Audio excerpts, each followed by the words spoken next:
Hello, नमस्ते सगळ्यांना. चला आज आपण पाहूयात पू भरलेले पिंपल काय येतात आणि त्यावर उपाय काय आहे.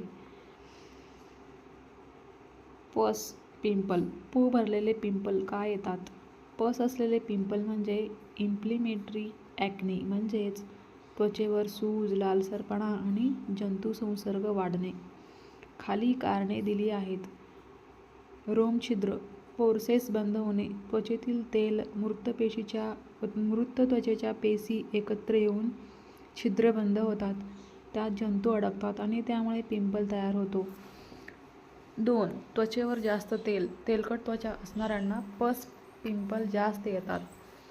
3. जंतू वाढणे, बॅक्टेरिया, पी. ॲक्नेज नावाचे जंतू बंद पोर्सेसमध्ये वाढतात, सूज येते, त्यामुळे पिंपलमध्ये पू भरतो.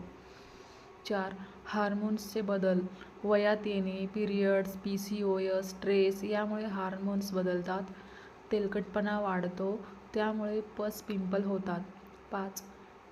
चेहऱ्याला वारंवार हाताने स्पर्श करणे, हातातील जंतू चेहऱ्यावर जातात आणि त्यामुळे इन्फेक्शन वाढते.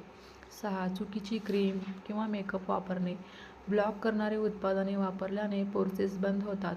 7. जास्त मसालेदार किंवा तेलकट आहार, तेलकट आणि साखरेचे पदार्थ इन्फ्लेमेशन वाढवतात. पस पिंपल लवकर बरे होण्यासाठी काय करावे. चेहरा दिवसातून 2 वेळा माइल्ड फेसवॉशने धुवा. पिंपलला दाबू नका, स्कार्स वाढतो. पिंपल्सवर आईस क्यूब हलके लावा, सूज कमी होतो. जादा तेल, जास्त मेकअप टाळा, स्वच्छ पिलो कव्हर वापरा. माहिती आवडल्यास चॅनलला सबस्क्राईब, लाईक आणि शेअर नक्की करा. थँक्यू.